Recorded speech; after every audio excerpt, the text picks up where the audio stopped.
प्रश्न ये था कि यदि बार बार गुनाह करते रहेंगे तो क्या हमारा उद्धार होगा? क्या हम मोक्ष को प्राप्त कर सकते? क्या प्रभु के न्याय सिंहासन के सामने खड़े हो सकते? क्योंकि गीतकार ने लिखा है, खुल जाएंगी किताबें जब भी हिसाब होगा, इंसाफ का तराजू यीशु के हाथ होगा। भले ही हम बात को गहनता से नहीं समझते, लेकिन ये बहुत जरूरी है। हिसाब सबका होगा।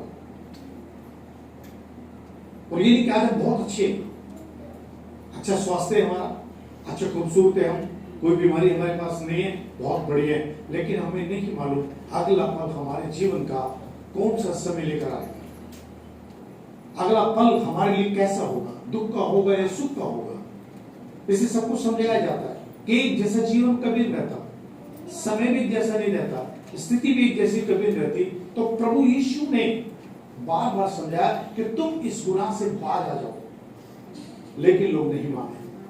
लंबे समय तक इस्राएलियों को समझाते समझाते परमेश्वर ने बहुत समय लिया उनको समझाने के लिए, बहुत चांस लिया, और जब नहीं समझे तो आपको पता है कि जो गुनाह के साथ चला तो नरक में चला जाएगा। यानी उस स्थिति में रहेगा वो जहां पर तड़फना पड़ेगा बहुत तरीके से। कभी कभी आदमी के शरीर में एक चुभन होती है, ध्यान से सुनो। कई लोग पूछते हैं कि नरक क्या है, उसकी परिभाषा ये, जब कई बार आपके बहुत खतरनाक दर्द होता है तो क्या दर्द दिखाई देता है? नहीं, लेकिन होता है। दर्द दिखाई तो नहीं देता,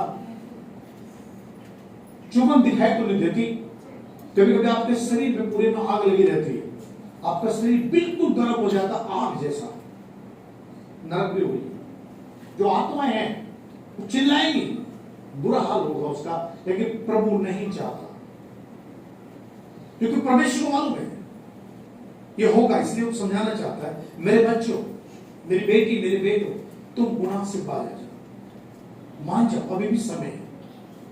तब लोग नहीं माने और सारे के सारे बहुत से लंबे समय तक उस अधोलोक की आग में रहे, उस पृथ्वी के नीचे की सतह में रहे वो आत्माएं जो तड़पती है।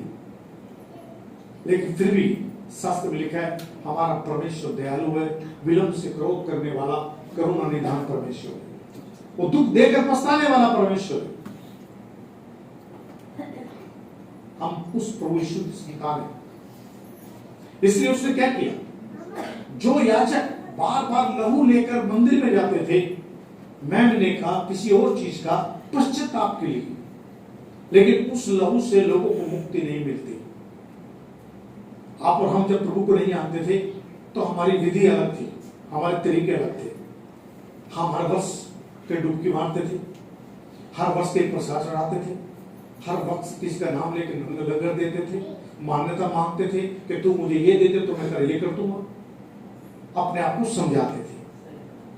लेकिन कभी गुनाह दूर नहीं होते।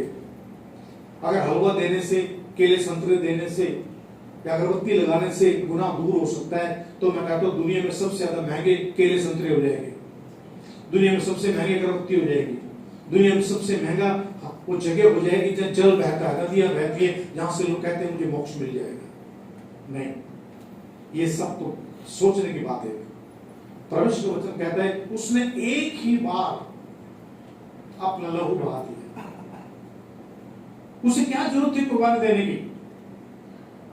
वो चाहता था वो भी कुछ और न्याय व्यवस्था में कुछ बना देता, लेकिन नहीं, उससे अगर तुम्हें अब लहू बहाने की जरूरत नहीं है, तुम्हें ये सब करने की जरूरत नहीं है, यदि तुम्हें मोक्ष चाहिए तो तुम्हारे बदले मैं अपने आप को बलिदान देता हूं, बस तुम्हारा सिर्फ एक काम है कि मुझ पर विश्वास करो। हालेलुया। सब गुनाहों से ले लिया, सब कुछ उसने ले लिया हमारा, और आज हमें फ्री कर दिया। सबसे सौभाग्यशाली लोग हैं हम जो प्रभु यीशु को जानते हैं, सबसे सौभाग्यशाली लोग हैं हम कहते हैं कि आज मैं पापों से मुक्त हूं। हालेलुया। जब भी आप अकेले बैठते, जब भी किसी लोगों के बीच में होते तो पक्का इस बात से खुशी जाहिर किया करो और कहा करो मन के अंदर एक बात तो जरूर निकलना चाहिए दिन में, हे परमेश्वर मैं तेरा धन्यवाद करता हूँ कि तूने मुझे गुनाहों से मुक्त किया है। हे परमेश्वर तेरा धन्यवाद करता हूँ कि तूने मेरे लिए अपना बलिदान दिया। तू सब कुछ होकर भी जीरो बन गया, शून्य बन गया। आज भले हमें याद नहीं आ, लेकिन परमेश्वर ने हमारे लिए कर दिया है। दूसरा, जो हमसे पहले मर चुके, जो यीशु से आने से पहले जिन्होंने गुनाह किए और वो अपने तरीके से मर गए, तब भी परमेश्वर ने वचन में लिखा है कि वो 3 दिन मरने के बाद 3 दिन नीचे गया पृथ्वी की सतह में। जो आत्माएं पहले मर चुकी थी उनको भी सुसमाचार सुनाकर पश्चाताप कराकर फिर वापस जी उठा। कल को यह कहना हमारे खानदान के लोग, प्रश्न है बहुत बड़ा कि हमारे खानदान के लोग, हमारे प्रभु यीशु से पहले जो जीवन था, जिन्होंने गुनाह किए तो उनका क्या हुआ? परमेश्वर ने एक बार उनको भी चांस दे दिया, क्योंकि एक गुनाह होता है जानबूझकर, एक गुनाह होता है अनजाने में। हालेलुया। लेकिन इसलिए आज ये युग है प्रभु को साक्षी मानकर उसकी महिमा करने का। तो जब ये प्रभु भोज में भाग लेते, इसका अर्थ यह है कि उस लहू को याद करना है, उस बलिदान को याद करना है, उस शारीरिक देह के द्वारा उसने जो तोड़ा गया सबके सामने, लोगों ने उसका मजाक उड़ाया। मैं कल परसों और वीडियो में आता है कि यरूशलेम का जो है, जब उसको क्रूस पर, उसके कंधे पे क्रूस रख दिया गया, तो क्रूस का जो वेट था, जो वजन था, 150 किलो था। 150 किलो की लकड़ी थी वो। और जब जा रहा था तो वो रास्ता प्लेन नहीं है। यरूशलेम जो बना वो प्लेन रास्ता नहीं, ऐसे ऊंचा है, सीढ़ियां हैं, छोटी छोटी गलियां हैं, जहां पहुंचकर वो खोपड़ी पे पहुंचा था, वहां पर उस स्थान पर जहां उसका बलिदान, जहां उसको क्रूस पर लटकाया गया। तो बीच बीच में छज्जे बने हुए लोगों के रहा करते थे वहां पर, वो शहर था। जहां जहां रुकता था वहां से खिड़कियों में से, छज्जों पे से लोग गालियां दे रहे थे। बड़ा चमत्कार दिखाया तुमने 3 साल, अपने आप को बचा के दिखा। कोई थूक रहा है, कोई गाली दे रहा है, पता नहीं गंदी गंदी चीजें फेंक रहा है, भले बाइबल में यहाँ पर नहीं लिखा हुआ, लेकिन वो सीन शायद अगर कभी आप में सोचोगे तो परेशान हो जाएंगे उससे। इतना जुल्म उसके ऊपर, और वो जुल्म क्या था? हमारे और आपके लिए। इसलिए उसने पहले शब्द 12 पॉइंट थे। यरूशलेम में जब गली में से निकला 12 जगह रुका था, वो हाथ लगाया, वहां पे नंबर लिखे हुए अभी भी, किस किस स्थान पे रुका था ऊपर, जहां हाथ लगाया था वहां पर। कोई वजन होता तो हम टेक लगाते हैं ना, उसको वजन को सहन करने के लिए। और जाते कभी उस पुरुष ने एक बात कही थी कि परमेश्वर ने माफ करना, ये नहीं जानते ये क्या करते हैं।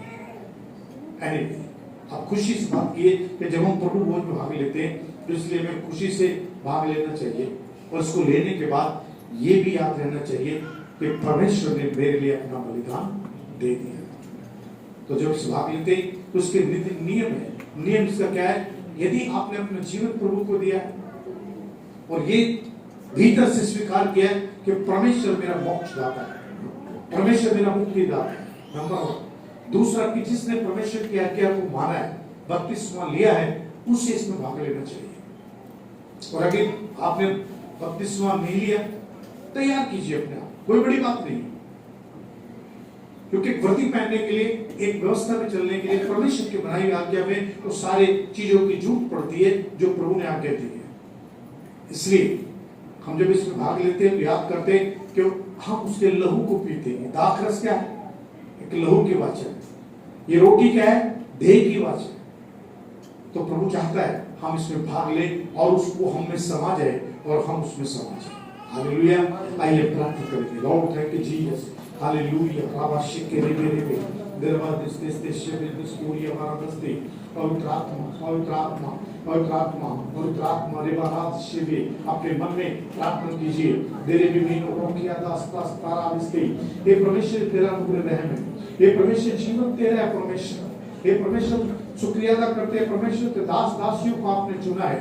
इतने लोग जो यहाँ पर मौजूद है ये अपने आप से नहीं आए हैं, हे प्रभु ये तेरे बुलाए हुए हैं, हे परमेश्वर तेरी दया के पात्र है सारे, ताकि प्रभु इस भवन में इकट्ठे हुए, हे परमेश्वर इस रोटी पर और इस दाखरस पर परमेश्वर तेरा अभिषेक उड़े, इसे पवित्र कर, ताकि इसे खाकर हम पवित्र हो सके और समस्त तेरी आशीष को ले सके। लोड़ी जो खाते बल पाए, बुद्धि पाए और प्रभु तेरे वचन के अनुसार तेरे और नजदीक रहे और तेरी महिमा करने वाले बने। धन्यवाद परमेश्वर इस दाखरस को, रोटी को छूने के लिए और तेरी महिमा के लिए, यीशु के नाम में आमीन।